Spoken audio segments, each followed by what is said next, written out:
A predecessor of the modern match, a stick made of pine wood impregnated with sulphur, was developed in China in 577. The first friction match was invented in 1827 by English chemist John Walker. These matches could be violent, and the smell produced by the burning was unpleasant. Today's matches are strikingly efficient.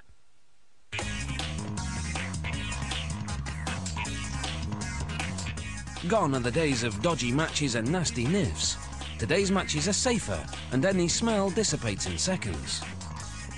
To make matchsticks, this company uses recycled paperboard, which is inexpensive and thick enough to support the weight of chemicals on one end. A stamping press partially cuts the paper, creating stems.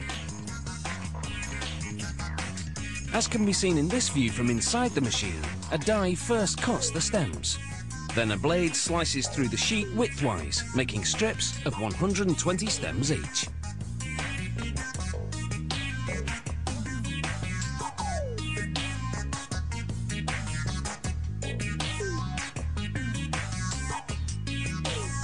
At actual speed, it's just a blur, as the press makes nearly 500 strips per minute. Next, the strips move through a bath of hot wax. The wax soaks into the stems to about 1/3 of the way up. Then they dry in an oven for 15 seconds. When a match is lit, the wax slows down the burn speed of the chemicals, sustaining the flame for 4 or 5 seconds. Those chemicals are gelatin and silica to bind the chemicals to the stick, potassium chlorate and animal protein for oxidization, sulfur to fuel the flame, and 2 fillers.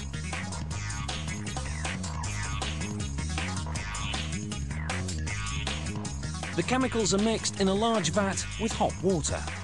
This 317 kilo batch is enough to make the chemical batter for 25 million match heads.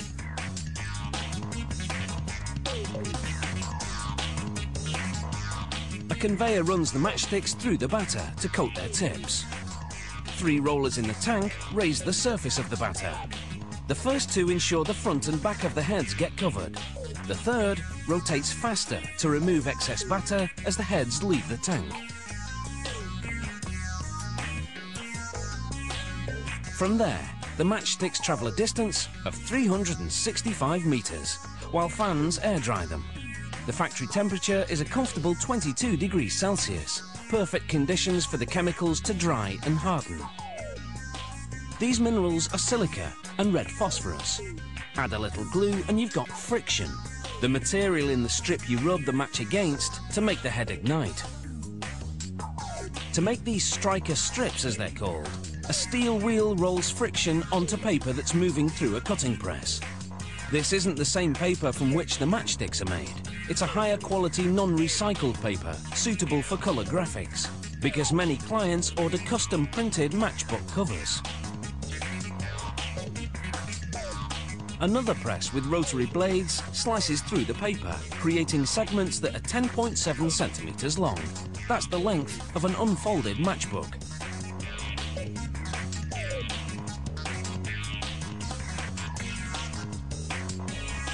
Now back to the matchsticks.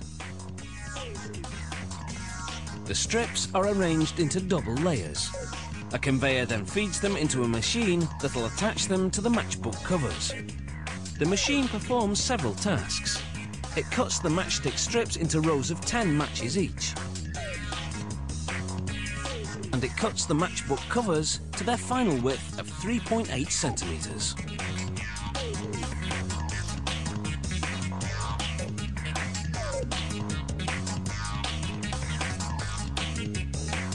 The machine folds the matchbook covers over 2 rows, or 20 matches, then inserts 1 strong staple through all 4 layers. Next, a conveyor moves the assembled matchbooks to another machine that counts them and creates 2 side-by-side rows of 25, ready for boxing. This company also makes its boxes out of recycled paperboard. Each one holds 50 matchbooks. This is one factory where strike action is always welcome.